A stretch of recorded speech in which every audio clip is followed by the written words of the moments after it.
No one ever forgets the sound of a door slamming behind them for the last time.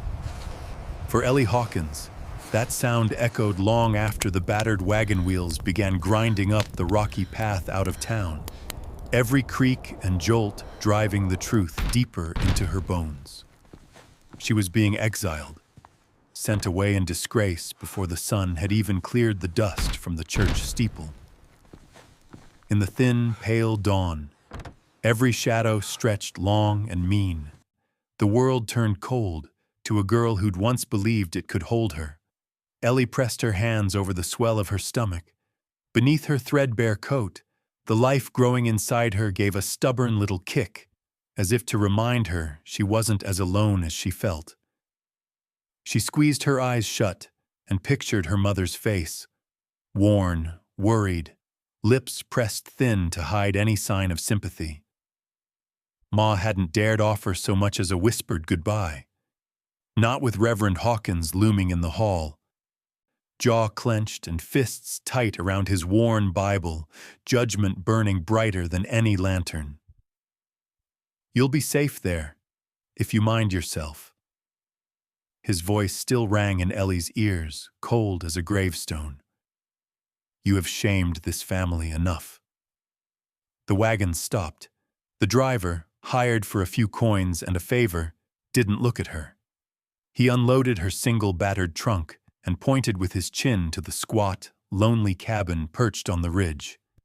Then he turned his horses and left, dust trailing after him like a shroud. Ellie was 16, pregnant, banished, and standing at the edge of the world. Her boots sank into mud as she moved forward, legs shaking. The silence was heavy, broken only by the distant whinny of a Mustang and the restless wind tugging at her hair. When she rapped on the splintered door, her knuckles stung. It swung open to reveal a man she'd heard of all her life but never met. Silas Boone. He stood tall and broad, gray-shot hair tangled and eyes flinty as riverstones. There was no welcome in his face, but no cruelty either. He regarded her for a long, uncomfortable moment before stepping aside, motioning her in with a grunt. The cabin was rough. One room, a hearth already burning low, and shelves lined with jars of preserves. It smelled of smoke, leather, and horses. Ellie set her trunk down with a thud that seemed to echo forever. Silas nodded at a narrow cot tucked beside the window. "That's yours. Water in the bucket. Supper's on the stove."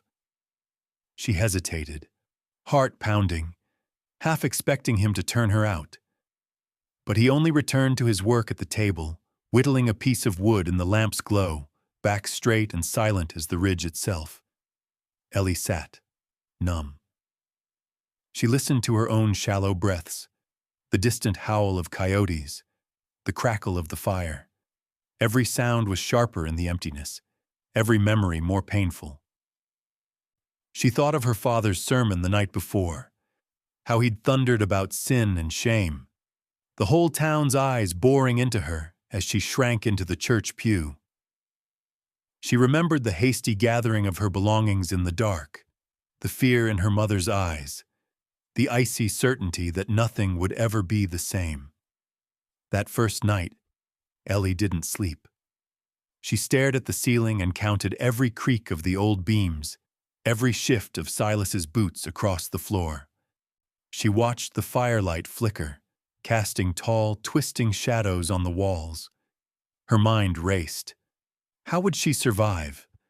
Was she truly as worthless as they'd all said?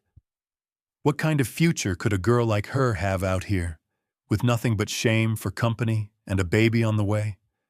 In the gray hours before dawn, she finally slipped outside. The cold bit at her skin.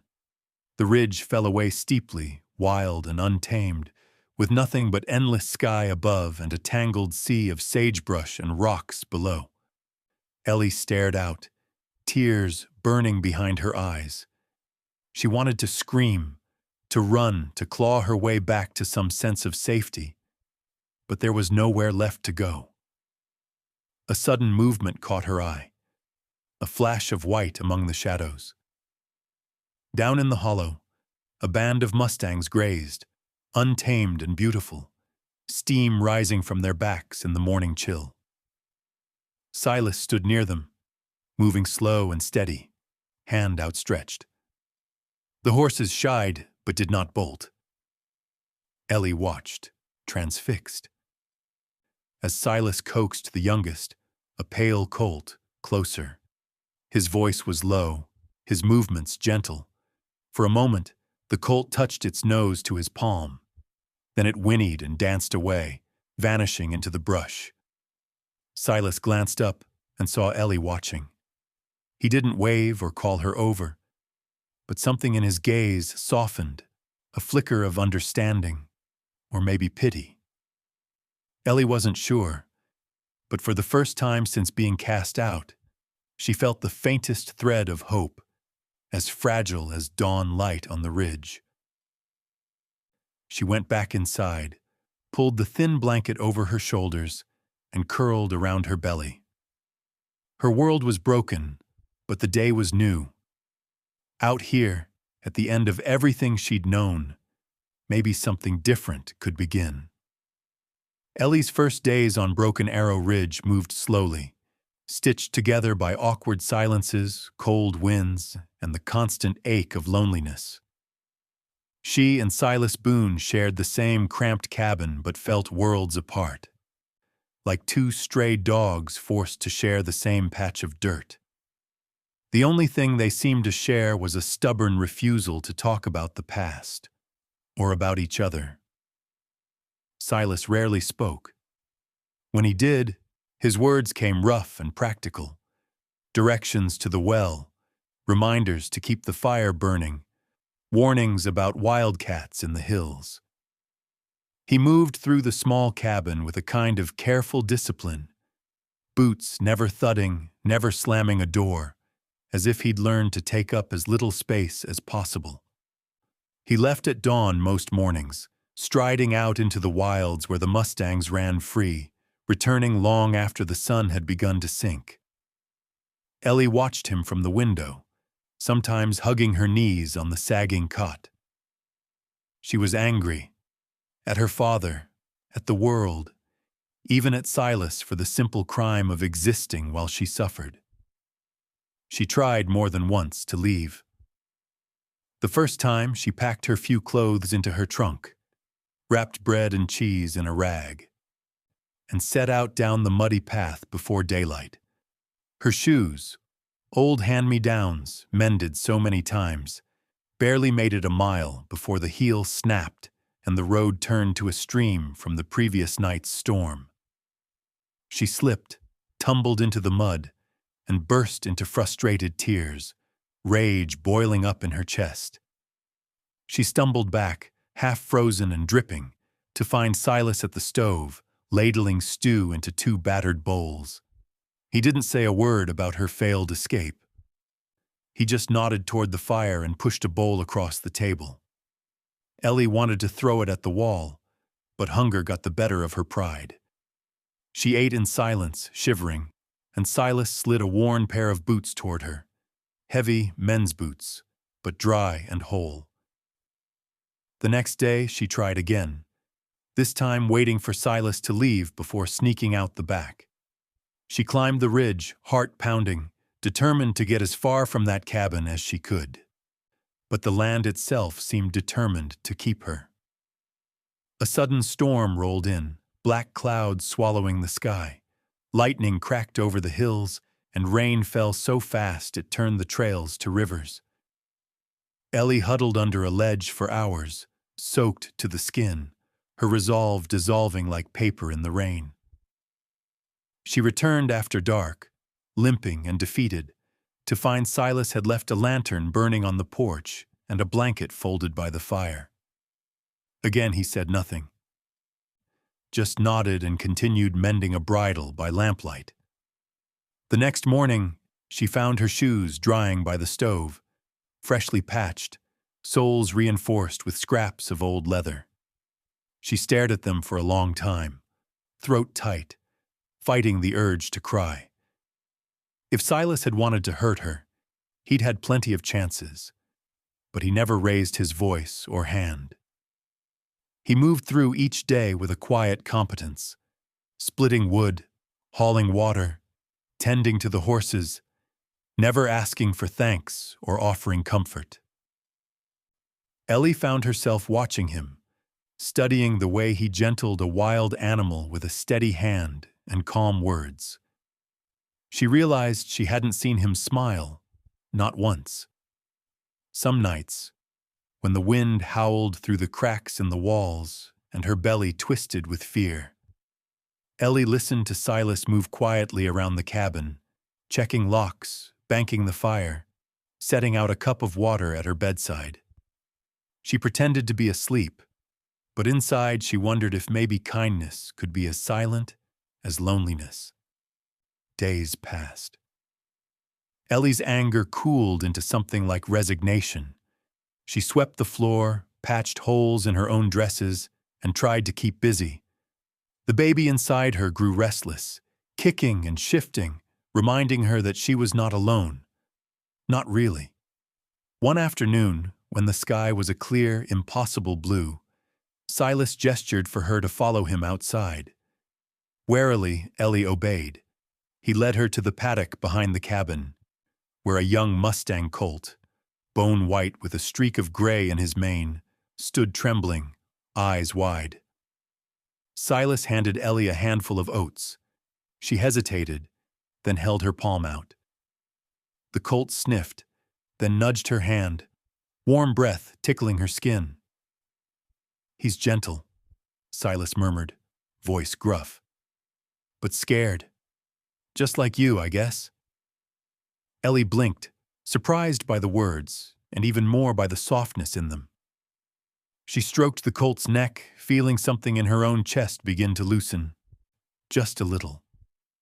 From then on, she spent more time outside, watching the mustangs, helping Silas with small chores. He showed her how to brush the horses, how to recognize the difference between rabbit tracks and coyote prints, how to read the weather in the shape of the clouds. He still didn't talk much, but his silences grew less sharp, less full of judgment. One night, as a cold front swept in and rain battered the windows, Ellie woke to the sound of thunder. She crept into the main room, finding Silas stoking the fire. Without a word, he handed her a steaming mug of tea. For the first time, their eyes met and held. In that simple, wordless moment, something changed. Ellie still felt lost, still mourned the life stolen from her. But she was beginning to realize she hadn't been discarded. She'd been given a new beginning, even if it was one she never wanted. And in that wild, lonely cabin on Broken Arrow Ridge, two strangers, each battered by life in their own way, started to find, if not comfort, then at least understanding. The first snow of winter came sudden and wild, sweeping across Broken Arrow Ridge with a fury that caught Ellie off guard. One night the world was brown and dry, brittle grass crunching under her boots, and by dawn everything was blanketed in white, muffling the land in a hush so deep it felt sacred. The cabin's thin walls groaned beneath the weight of the wind, and ice crept along the windows in feathery lace. Winter on the ridge was not just cold, it was a test. Supplies dwindled quickly. Each morning, Silas would rise before light, hauling wood and breaking the thick ice from the water barrel. He rationed the flour and beans with a precision born of hard experience. Ellie tried to help, though she grew clumsier by the day, her belly stretching tight beneath her patched dress. She swept the floor, mended their ragged clothes, and did her best to keep the hearth burning, even as her fingers numbed and cracked from the cold. Outside, the horses huddled close in the lee of the barn, their coats shaggy and their eyes bright with wild intelligence. Silas spent hours tending to them, sometimes returning with his hat rimed in frost and his face grim with worry. There were nights when the wind howled so fierce that it rattled the shutters and stole the breath right out of their lungs. Ellie would lie awake, listening to the old beams creak, pressing her hands to her stomach and whispering soft promises to the child within. "You'll be safe. I'll find a way, I swear it." But the cold wasn't the worst of it, not by a long shot. As December deepened, so did Ellie's sense of isolation. Cabin fever crept in, silent as the snow. With nowhere to go and nothing but chores to break the monotony, days stretched and blurred until time itself felt frozen. Ellie sometimes caught herself staring at the same crack in the ceiling for what felt like hours. She missed laughter. She missed the sound of her mother singing while hanging laundry, the bustle of town, even her little brother Benji's endless, irritating questions. Most of all, she missed being known, being more than just a burden, a mistake, a girl banished in disgrace. It was in the heart of this endless, bitter winter that sickness struck. It started with a cough, dry and nagging, that Ellie tried to ignore. But it grew worse. Her throat burned, her chest ached, and fever burned hot beneath her skin. She shivered so hard her teeth chattered, then sweated until the bedding was soaked through. Silas tried every remedy he knew: hot teas, blankets piled high, even a desperate concoction of willow bark and honey. But nothing seemed to help. Ellie drifted in and out of restless sleep, the world reduced to a blur of firelight and Silas's worried eyes.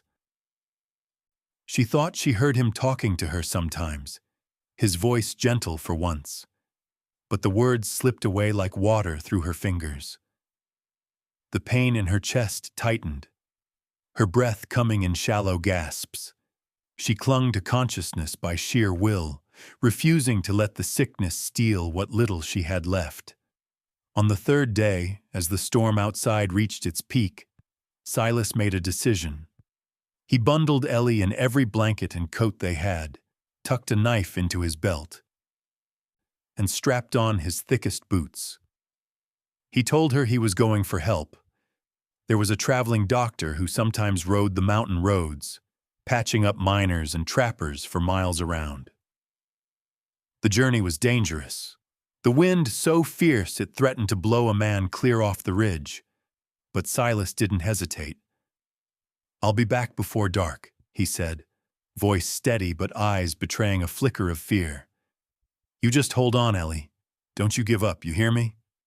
She managed a weak nod, clutching the blanket tighter as he stepped into the storm. The door banged shut, and suddenly the cabin felt impossibly empty. Ellie lay still, eyes fixed on the swirling snow beyond the frosted glass. Minutes dragged by, then hours. She drifted, caught between fever dreams and memory, her mother's hands on her hair, the sharp scent of wild sage, the sound of her father's voice thundering in the old church. Her baby kicked once, then again, and Ellie whispered to the darkness, "Please, please, not yet." Outside, the wind screamed. Time lost all meaning. Ellie didn't know if she'd been alone for hours or days when the door finally flew open. Silas stumbled in, half carried by a stranger, a tall, thin man with kind eyes and a battered leather bag. The doctor's voice was brisk and no nonsense as he set to work, checking Ellie's fever, mixing tinctures, coaxing her to drink. He praised Silas for braving the storm, then told Ellie, "You're tough, kid. I've seen grown men go under quicker. Just keep fighting." The doctor's presence was a balm. His gentle touch and steady words gave Ellie hope for the first time since her exile. Silas hovered nearby, silent but close, his weathered hand resting lightly on her shoulder when he thought she wouldn't notice. She drifted into sleep, finally, not with fear, but with a fragile sense of safety. When Ellie woke, the worst of the fever had broken. The doctor had gone, leaving a vial of medicine and a promise to return if he could. Silas sat beside her, pale with exhaustion, eyes soft with relief. He didn't speak, but he didn't need to. For the first time, Ellie let herself believe that maybe, just maybe, she could survive. That maybe, even on Broken Arrow Ridge, hope could grow in the coldest winter. It took days for Ellie's strength to return. Even as the fever broke, her body felt hollowed out, her limbs heavy and foreign. Each movement was a test of will, dragging herself to the table, forcing down spoonfuls of broth, letting the warmth of the fire soak back into her bones. The wind outside never seemed to rest. It scraped along the cabin walls and rattled the shutters, a constant reminder that danger lurked just beyond the flicker of the hearth. Silas moved quietly around her, his usual gruffness softened by worry. He prepared simple meals, tended to the horses, and checked her temperature with the back of his hand, awkwardly, as if afraid she might break. He didn't try to fill the silence with empty words, and Ellie was grateful for that. She found herself watching him in those moments, the way he kept his hands busy, the furrow of concentration between his brows, the gentle way he brushed snow from her boots before setting them by the fire. One morning, the world outside was still, heavy with snow, and the sky glowed faintly pink through the frost. Ellie sat by the window, wrapped in a quilt, her mind drifting.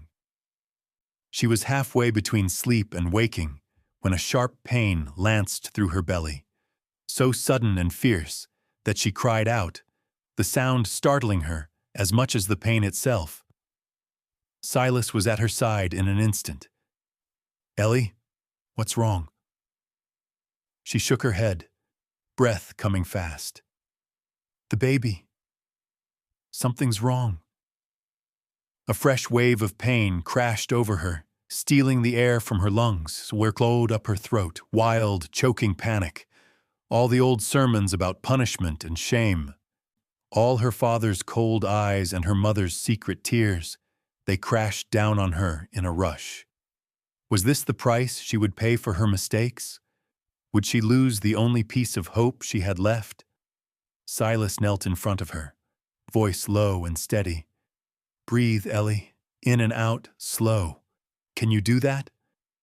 She tried, clinging to his words like a lifeline. Each breath was a battle. The pain ebbed, then returned, sharper still. Sweat beaded on her brow despite the chill in the air. Silas wrapped his arms around her shoulders, supporting her weight as she doubled over, whispering, "You're not alone. I'm right here, Ellie." Time blurred. The sun crawled higher, then slipped behind gray clouds. The pain came and went in waves, relentless. Ellie lost herself in the rhythm of it, clenching, gasping, praying. Her vision narrowed to a tunnel. The rough planks of the floor, the firelight flickering on Silas's worried face. The way his hands trembled just slightly as he brushed damp hair from her forehead. Hours passed. The world shrank to the sound of her own ragged breathing and the pounding of her heart. Once she thought she heard Silas speaking, soft words she couldn't quite make out. She clung to the sound, letting it anchor her through the storm inside her body. Then, as quickly as it began, the worst of the pain faded, leaving her shaken and weak. The baby kicked, 1, 2, 3 times, and Ellie wept with relief, sobbing into Silas's shoulder. He held her, rocking gently, whispering, "It's all right. It's all right. You did good." When the storm finally eased, Silas helped her back to bed. He fetched water, wiped her brow, and sat beside her, keeping vigil through the night. Ellie drifted in and out of sleep, haunted by fevered dreams. Her father's voice, her mother's tears, the faces of people who'd turned away from her in town. But each time she woke, Silas was there, silent, solid, a presence that steadied her more than any prayer ever had. Over the next days, Ellie's strength slowly returned. The pains didn't come back, and the baby's movements grew stronger, more insistent. She marveled at the resilience of life, the way her body had fought for survival, the way hope flickered on even in the darkest night. She found herself smiling at small things, the warmth of the fire, the steady crunch of Silas's boots outside, the gentle nuzzle of the white colt when she ventured to the barn. Something had changed between them. The silence that once pressed in on her now felt companionable, full of things unspoken but understood. Silas became more attentive in quiet ways, leaving extra blankets by her bed, setting out her favorite mug, offering a slice of precious dried apple with her tea. He didn't talk about the ordeal, and neither did she, but the memory of his steady hands, his whispered encouragement, lingered between them. One evening, as the sky bled orange and purple over the ridge, Ellie stepped outside and found Silas repairing a fence post. She hesitated, then walked to his side, watching the valley below. For the first time, she felt less like a stranger in this place, less like a burden, and more like someone who belonged. "Thank you," she said, voice barely above a whisper. Silas didn't look at her, but his jaw tightened, and he nodded once. "You're tougher than you think, Ellie." She laughed, surprised at the sound, and wiped a tear from her cheek. "I don't feel tough." He glanced at her then, his eyes softer than she'd ever seen. "Sometimes it's not about how you feel. It's about what you do when you're scared." They stood together in the fading light, two souls battered by life, sharing a quiet moment of peace. The ridge felt less lonely, less wild. For the first time since her exile, Ellie let herself imagine a future, not just for herself, but for her child. She wasn't healed, the scars would stay, but she was no longer at the edge of life. She was clawing her way back, one day at a time. Spring came to Broken Arrow Ridge in slow, hesitant steps. For weeks the snow shrank by inches, bearing muddy ground and last year's brittle weeds.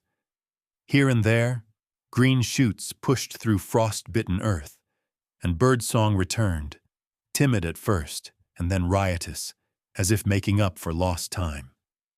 The air carried the scent of thawing pine and damp earth, a promise that winter's grip was finally loosening.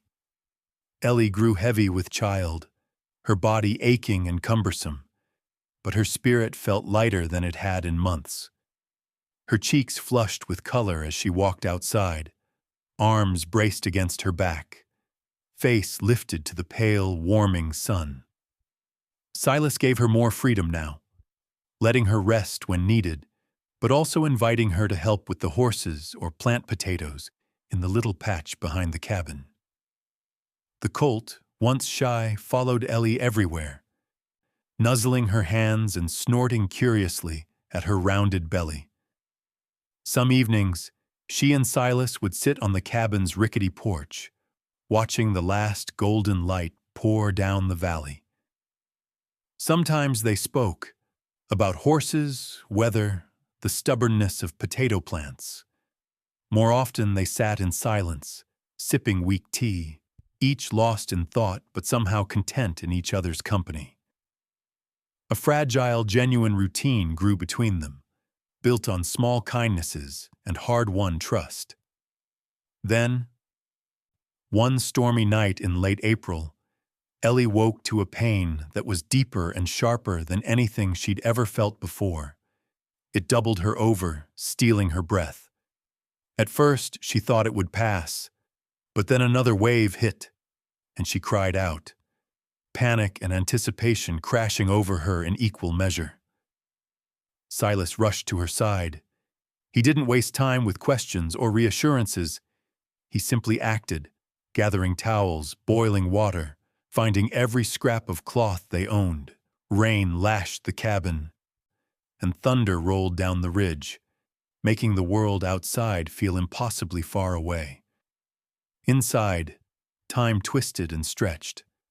Minutes became hours, marked by Ellie's ragged breathing and the relentless ache that tore through her body. Labor was nothing like Ellie expected. It was raw, primal, her whole self narrowing to pain and determination. She clung to Silas's hand, her nails biting his skin, but he never pulled away. His face was set with fierce concentration, his jaw clenched, but his voice stayed steady. "Breathe, Ellie. You can do this. Just a little longer." She lost track of the world. There was only the fire's glow, the pounding of rain, Silas's quiet encouragement, and the desperate urge to keep going. At times she wept, certain she couldn't survive another minute. At others, she laughed through her tears, breathless with exhaustion and disbelief at her own strength. Hours later, just as dawn painted the sky with faint streaks of silver, a new cry filled the cabin, a tiny, insistent wail that shattered the night's tension. Ellie blinked through a haze of sweat and tears, hardly daring to believe it.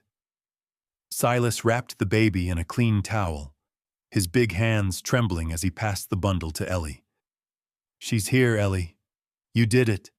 You both did." Ellie cradled her daughter to her chest, overwhelmed by a storm of relief, joy, and terror.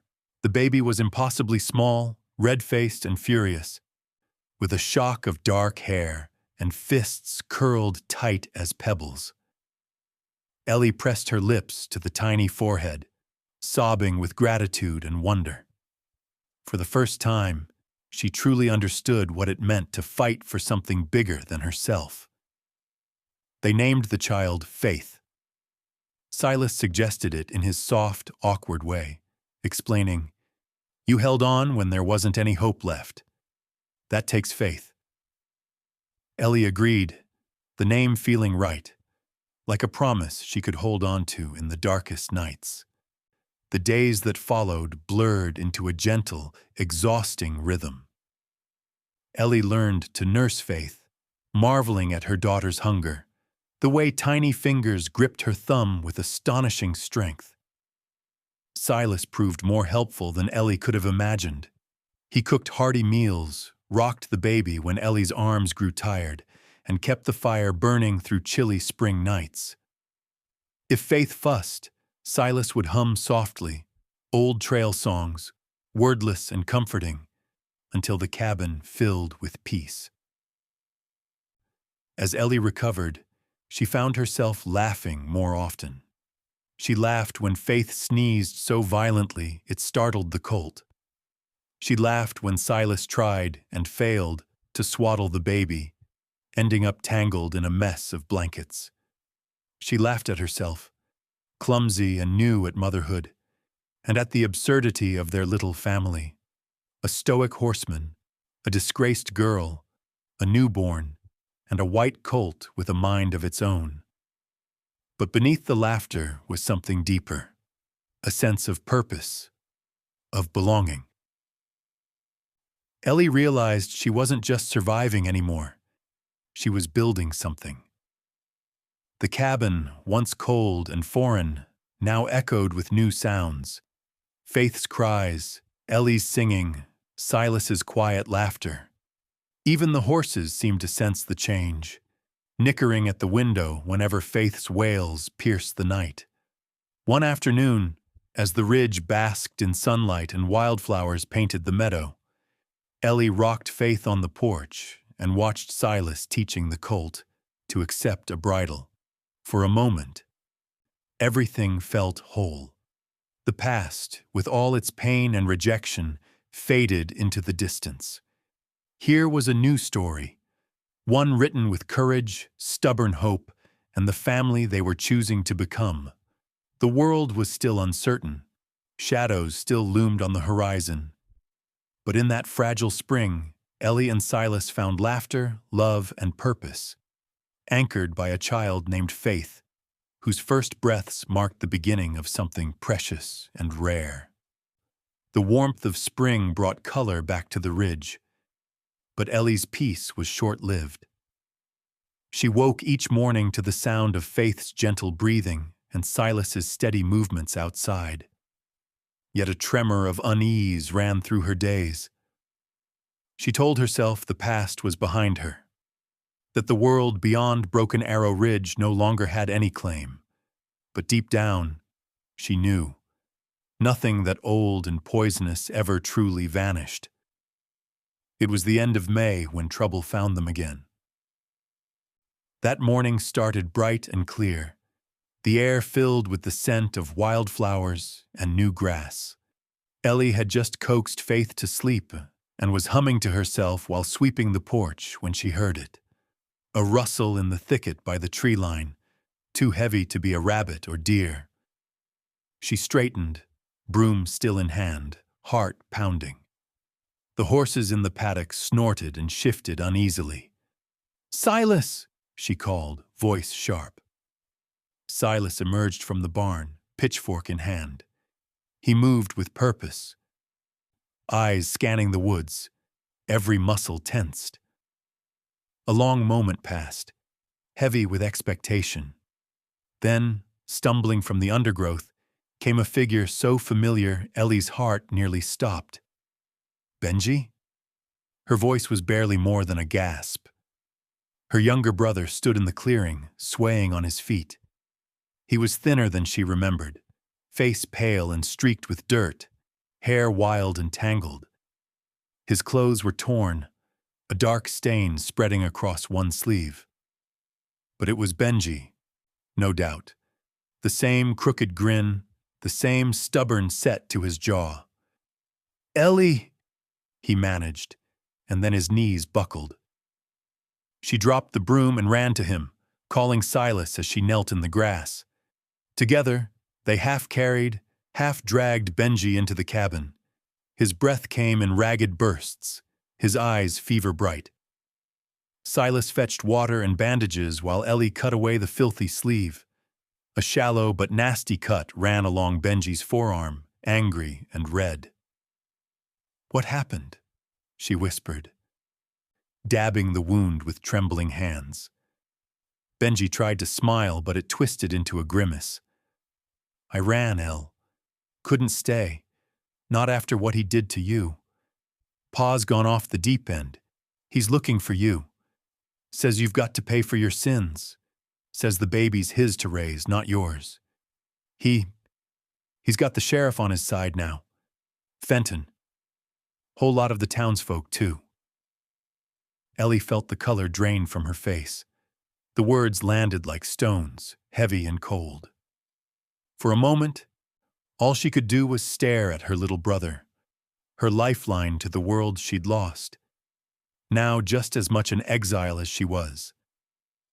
Silas worked quietly, cleaning the wound and wrapping it with practiced care. He offered Benji a cup of water, his eyes unreadable. "How many men?" Silas asked, voice flat. "Don't know.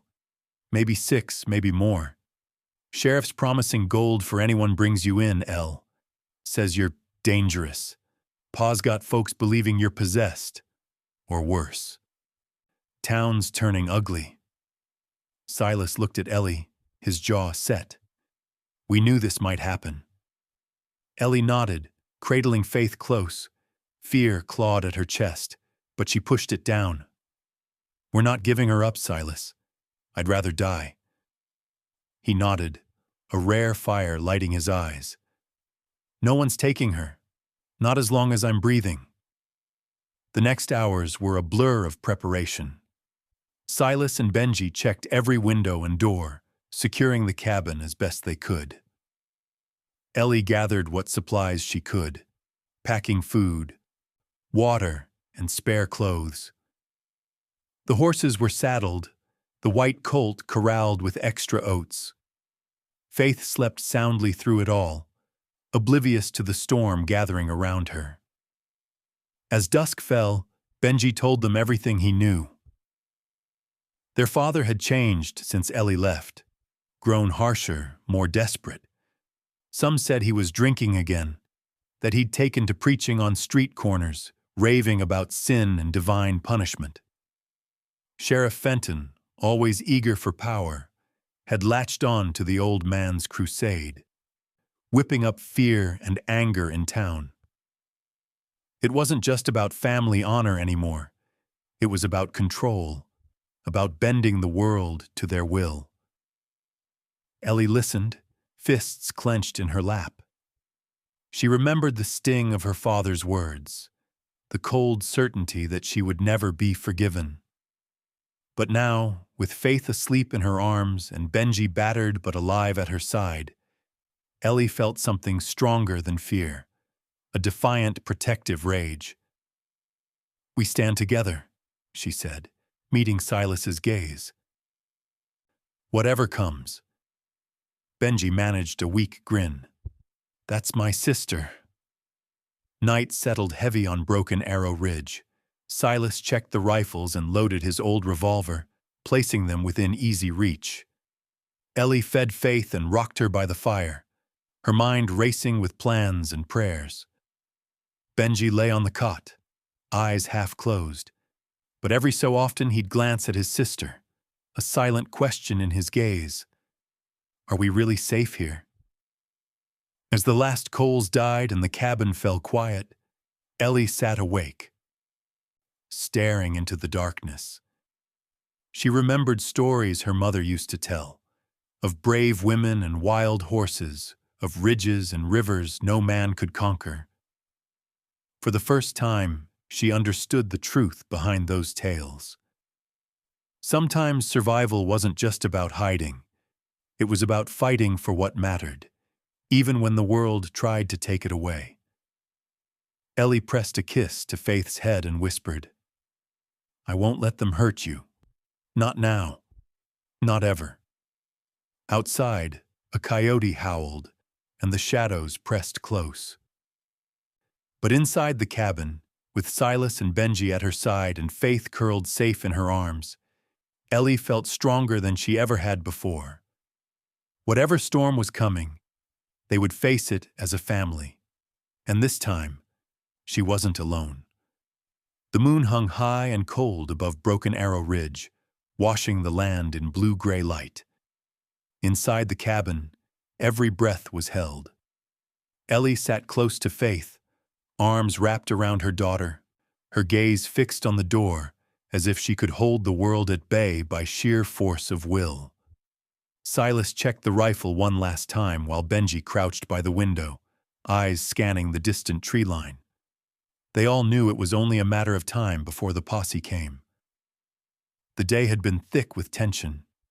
Benji had spotted riders on the far hill, moving in the slow, circling way of men on the hunt. That evening, a riderless horse had galloped through the lower pasture, eyes wild and foam on its lips.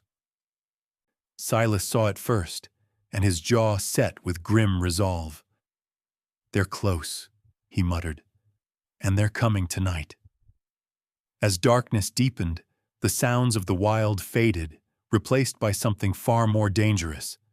The low rumble of hooves, muffled voices, the metallic click of gun hammers being cocked.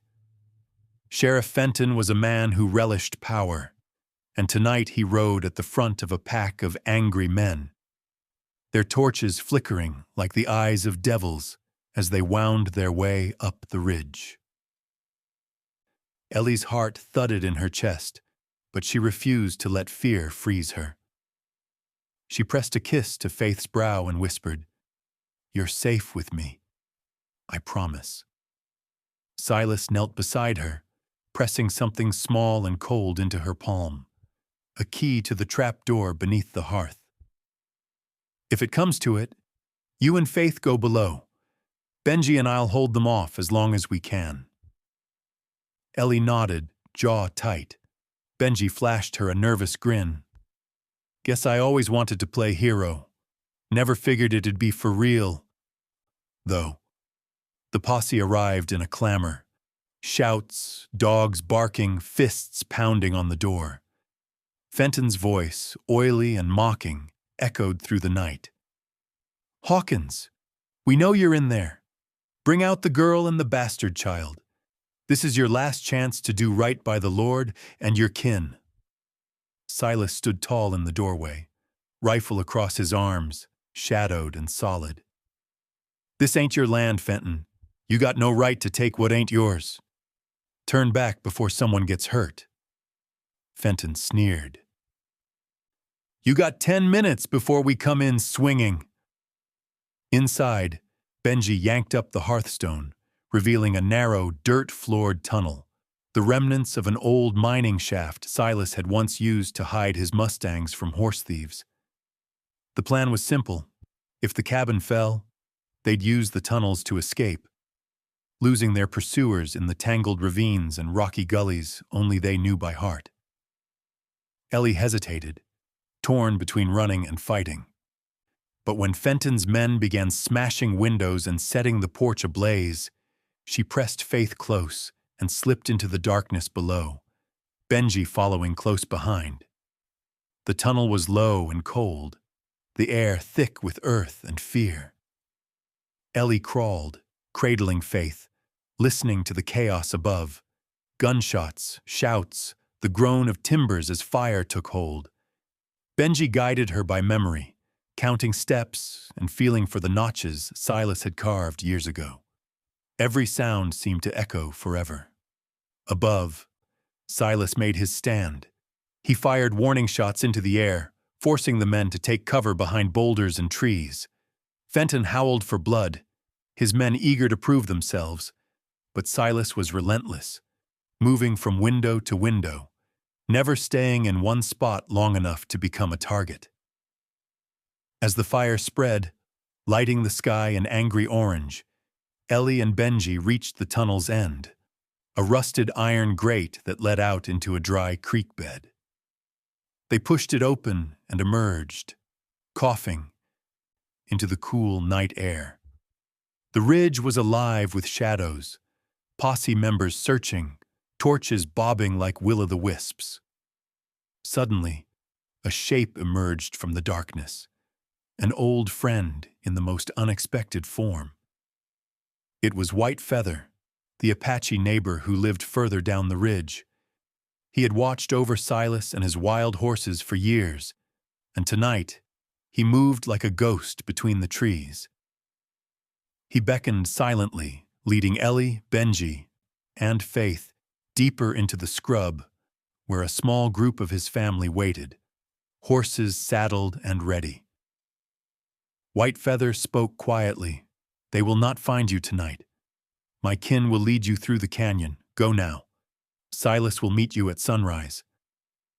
Ellie pressed his hand in gratitude, her voice thick. Thank you. We owe you everything. White Feather only smiled. You fight for your family, so do we. With Faith bundled against her chest, Ellie mounted one of the ponies, Benji behind her.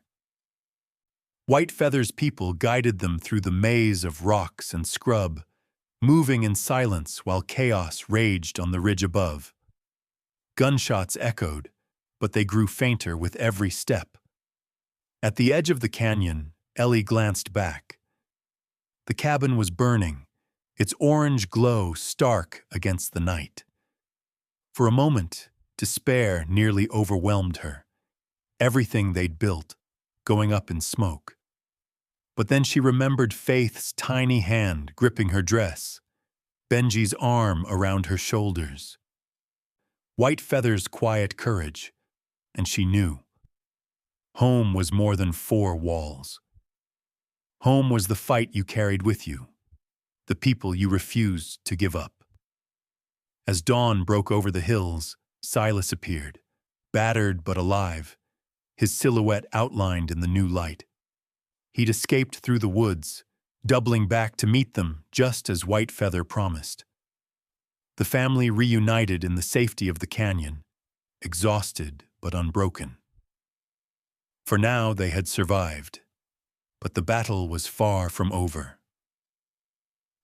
In the ashes of what was lost, something stronger was taking root, a fierce, unyielding hope, and the promise that together they could weather any storm. When the first rays of morning sun struck the canyon, Ellie found herself standing on uncertain ground. Dust streaked across her face. Faith nestled against her chest, and Silas and Benji by her side. Their home, every stick, every memory, had burned in the night. But something fiercer than loss smoldered in Ellie's heart. Resolve. She would not run anymore. It was time to face her past and fight for her future. White Feather's people rode with them for miles, guiding them through secret trails in the foothills until Dusty Fork, the nearest town, lay just ahead. Word had already spread. As they rode down the main street, heads turned, whispers followed, scandal, suspicion, and the ache of old alliances. Some folks spat on the ground as they passed. Others looked away, faces pinched with fear or shame. But Ellie held her head high, refusing to let their stares break her. They stopped at the edge of the town's one saloon, today serving as a makeshift courthouse. Judge Amos, a hard-edged man with a reputation for fairness, had been summoned days ago to settle disputes after a rash of lawlessness. Now, the air inside was thick with tobacco smoke, anger, and anticipation. Sheriff Fenton stood at the center, chest puffed and badge gleaming, flanked by Ellie's father and several grim townsmen.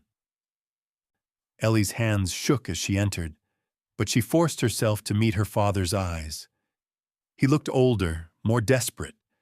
Red-rimmed eyes, wild beard, lips pressed in a bitter line. He opened his mouth, but she silenced him with a single look. Judge Amos banged his gavel. "Let's get to the heart of this. Who brings a grievance?" Fenton stepped forward, voice slick with false righteousness. "Your Honor, this girl is a danger. She fled her father's lawful custody, gave birth out of wedlock, and corrupted the good order of our town. She must be returned to Reverend Hawkins, and the child placed under proper care." A ripple of agreement swept through the crowd, but Silas stepped between Ellie and the sheriff. "With respect, Judge, that's a lie. Ellie's father cast her out, left her to die on Broken Arrow Ridge. I saw it. I took her in, watched her fight for her life and her child. The only thing she's guilty of is surviving the hate thrown at her." Amos studied Ellie, his gaze sharp. "Is this true, Miss Hawkins?" Ellie swallowed hard, then spoke, her voice trembling at first, then gathering strength. "Yes, sir. My father threw me out when he found out I was pregnant. He told the town I was wicked, but it was never about God or the law. It was about control. Sheriff Fenton has been helping him hunt me, promising gold to anyone who'd drag me back. They tried to take my child. They burned down the only home I had left." For a moment, silence reigned. Her father shot to his feet, thundering about sin and shame, but Judge Amos held up a hand. "Enough, Reverend. You'll have your say, but not over hers."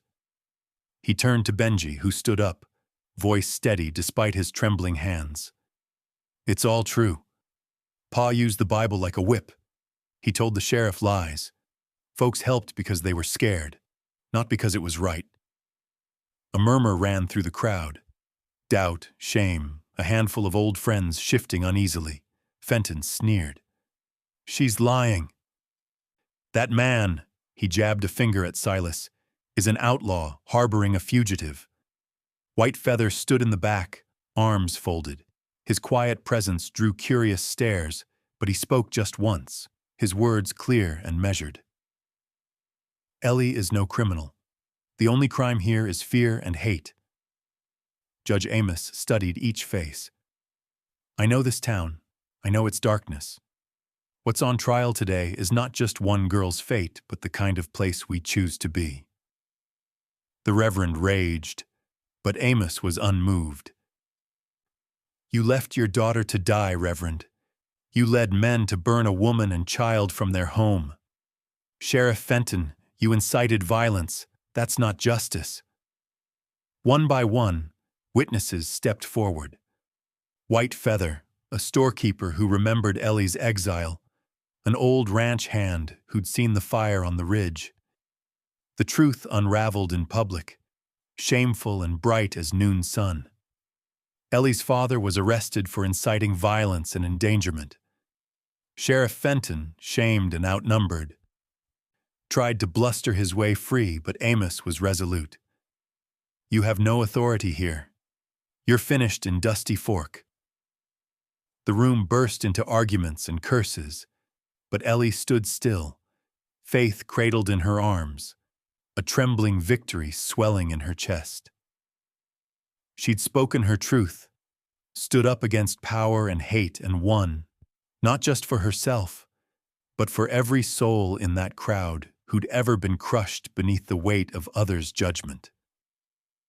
As the judge pronounced his verdict, Silas slipped an arm around Ellie's shoulders. Benji stood at her other side, face alight with hope for the first time since he'd arrived. For the first time in months, Ellie let herself breathe, shoulders shaking as the fear of 100 nights bled away. The saloon doors swung open, and Ellie stepped into the sunlight, Faith giggling in her arms. Around them, the crowd shifted, some faces closing in bitterness, others opening in slow, awkward hope. The fight was over, but the aftermath was just beginning. Ellie felt both broken and brand new, held together by the people who'd stood with her and the little girl who was her future. She knew it would take time to heal the wounds left behind. But she had faced her enemies and found something stronger than hatred, the courage to claim her own life. That night, the three of them, Ellie, Silas, and Benji, camped beneath the open sky, Faith sleeping peacefully between them. They watched the stars, hearts raw but hopeful, and planned for the first time not just how to survive, but how to live. Victory brought no parade. The sun rose quietly over Dusty Fork, brushing the battered streets with pale gold. Ellie sat by the window of a borrowed room above the general store, Faith curled warm against her side, listening to the hush of a town unsure how to greet the new day. The shadows cast by her father and Sheriff Fenton lingered in every corner, but the long night was over. For the first time in months, Ellie allowed herself a slow breath, a bittersweet blend of relief, sorrow, and hope.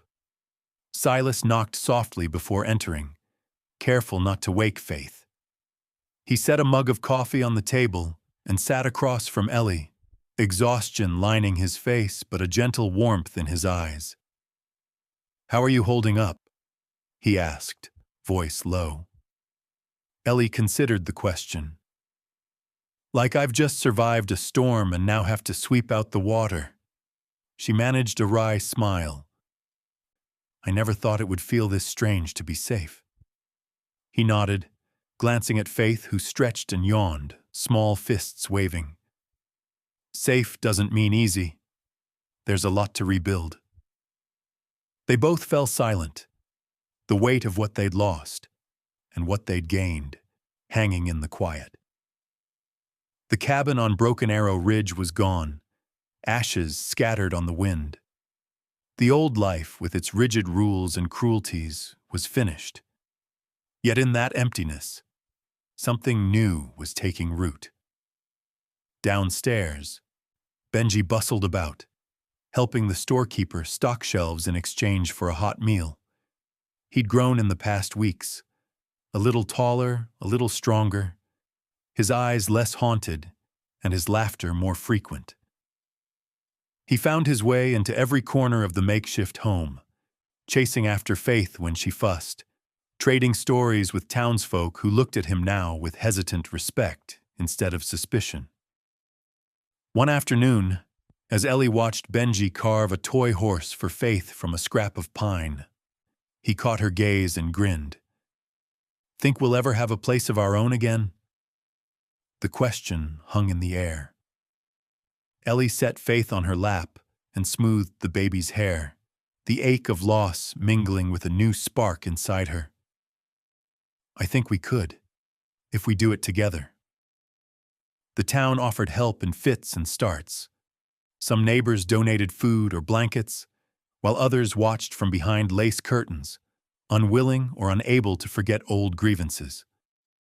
Whitefeather visited often, bringing gifts of dried berries and herbs, stories of his own people's struggles and survival. He spoke of forgiveness, not as a favor to others, but as a gift to oneself, a way to move forward without letting the past rot your heart. Silas listened quietly, rarely speaking of his own past, but one cold evening as they gathered around the fire, he surprised them all. "You know, I wasn't always good at this. At trust, or family," he began, hands folded awkwardly in his lap. "Lost a wife long ago. Lost a brother to bad blood and whiskey. Figured the only way to survive was to shut it all out. Live with the horses, let the world pass by." Ellie saw the pain in his eyes, sharp but honest. "What changed?" Silas glanced at Faith, then at Ellie and Benji, his face softening. "You did, all of you. Reminded me that sometimes the only way through the pain is to build something new. Not just for yourself, but for those who can't do it alone." Benji nodded solemnly. "So what do we do now?" Ellie thought of her mother's quiet strength, of every woman and child cast aside by fear or shame. "We go back. Not to what was, but to what could be. We rebuild Broken Arrow Ridge, not just as a home for us, but as a place for anyone who needs it." Silas smiled, the gesture rare and genuine. A sanctuary. They began making plans, rough and hopeful. Supplies would be gathered, friends called on for help. The land on the ridge was still theirs, the title safe from her father's grasp, now that justice had been done. Ellie found herself dreaming of fields planted with wildflowers and beans, of fences mended, of laughter echoing through the woods. She pictured the mustangs running free, children's voices mingling with the thunder of hooves. It was not easy. There were setbacks. The road up to the ridge washed out after a spring rain, tools lost or borrowed and never returned, money tight as ever. But each day, they built a little more. Benji proved a natural with wood and nails. Silas trained the horses with patience and care, and Ellie poured herself into making the battered new cabin a home. Faith grew, learning to crawl on rough boards and laugh at the antics of the white colt, now grown into a spirited mare. People came, sometimes in secret, women escaping angry husbands, orphans no one else would take, drifters looking for a bed and a hot meal. The first few times, Ellie hesitated, unsure if she could bear the weight of other people's burdens. But each new face was a reminder. Family was not just the one you were born into, but the one you built, day by day, act by act. One evening, as the sky blazed orange over the ridge, Ellie stood beside Silas and Benji, Faith in her arms, and watched a group of children chase mustangs across the meadow. The scars inside her ached, but she was no longer defined by her wounds. She was defined by what she had chosen to create in the ashes, by hope, kindness, and the family she refused to lose. As darkness fell, they sat together in the lamplight. voices rising in laughter and song, old wounds eased by shared purpose. The world was still hard, and the past would always cast a shadow. But for the first time, Ellie knew what it meant to belong, not just to a place, but to a family made strong by forgiveness, courage, and love. Years passed on Broken Arrow Ridge, marked not by the number of seasons, but by the steady growth of something rare and precious: community. The land that once seemed wild and lonely had blossomed into a sanctuary, not just for Ellie and her family, but for all those who came seeking shelter, redemption, or simply a place to belong. The new homestead grew from humble beginnings. The cabin that Silas and Benji built by hand expanded into a sturdy house, its walls warmed by laughter and the aroma of fresh bread baking each morning. A big barn stood nearby, filled with hay and the sound of mustangs stomping their hooves, children giggling as they tried to mimic Silas's calm commands. Wildflowers carpeted the meadows each spring, painting the ridge in colors that seemed to banish the old ghosts of winter forever. Ellie, no longer the scared, exiled girl she once was, had become the heart of Broken Arrow Ridge. She moved through each day with purpose, tending gardens, mending clothes, bandaging scraped knees and soothing nightmares. Her strength had become quiet and unshakable, her eyes forever searching the horizon for anyone in need of help. People called her Mama Ellie, and her door was never locked. Faith, now a bright-eyed, strong-willed child, raced through the fields like the mustangs she'd grown up beside, her laughter echoing into the twilight. Benji stayed, his loyalty unwavering. He took pride in his work, repairing wagons, building new bunks for arrivals, always ready with a joke to lift heavy spirits. He taught the younger boys to ride, carved toys for the littlest ones, and found healing in each smile, each thank you whispered by children who had once known nothing but hunger and fear. Silas, once a solitary figure haunted by loss, had transformed. He still found solace among the horses, gentling even the wildest stallion with patience and a kind word. But now he welcomed company, a hand on his shoulder, a child perched on the fence beside him. Some evenings he'd join Ellie and the others around the fire, telling stories of the Old West, his voice steady and full of hope rather than sorrow. Word of Broken Arrow Ridge spread. Drifters, battered women, orphans, and lost souls found their way to the high country. Sometimes they arrived with nothing but the clothes on their backs and a haunted look in their eyes. Ellie and Silas greeted them the same way every time, with hot food, a place to sleep, and a promise that they'd be safe. The newcomers always pitched in, planting, building, watching over the little ones, because everyone knew this was a place built on hard work and second chances. There were setbacks. A summer drought nearly starved them out one year, and a fire swept through the lower pasture, threatening the horses and barns. But each time, the community rallied. Neighbors from Dusty Fork, and even strangers from the next valley over, showed up with buckets and blankets, ready to fight side by side. The lessons of hardship, of shared loss and shared hope, bound them tighter than blood ever could. Faith grew into a teenager, wild-hearted and brave, her hair streaked with gold from the sun. She loved the mustangs most of all. Her special favorite was a blue-eyed mare born the same year she was. Faith could ride bareback through the hills, her whoops and hollers ringing out as the horses thundered after her. She was the pride of the ridge, proof that life could begin again no matter how broken the past. One cool autumn evening, as the sky burned orange over the mountains, Ellie stood at the edge of the porch, watching the world she'd helped to build. Beside her, Silas leaned against the rail, his hand finding hers without a word.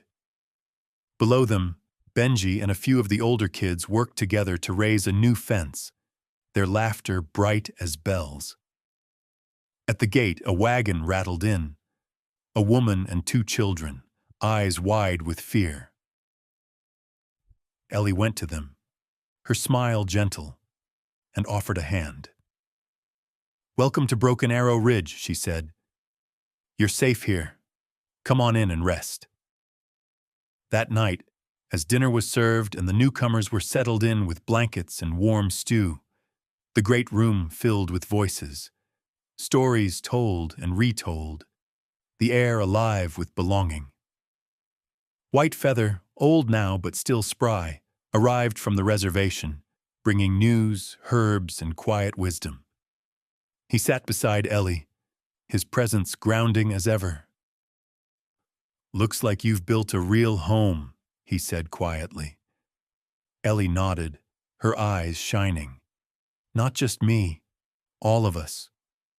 She looked around at the faces, so many different stories, all woven together into something stronger than any of them could have created alone.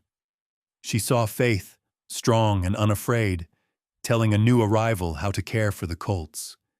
She saw Benji, hands stained with earth, grinning as he taught a little girl to whittle. She saw Silas, hair silvered but eyes kind, lifting a sleepy child into his arms. Later, when the children had gone to bed and the adults sat in the golden lamplight, Ellie shared a quiet thought. "I used to think being cast out was the end of my story, but it was just the beginning. Every hurt, every loss, it led us here. We built this home not because we were perfect, but because we chose hope over bitterness." Silas squeezed her hand. "Family is what you make it. Blood, hardship, laughter. Sometimes it just takes a little faith." They all sat together, the walls echoing with the gentle sounds of a home at peace. Outside, wild mustangs grazed beneath the stars, and the night air was filled with the promise of tomorrow. Broken Arrow Ridge had become more than a refuge. It was living proof that even the most broken people could build something lasting, something beautiful, if they held on to hope and never let go of each other. And as Ellie watched the embers glow, her heart full, she whispered a silent prayer for every lost soul still searching for home. May they find it, here or somewhere, just as she had, by courage, kindness, and the family they chose.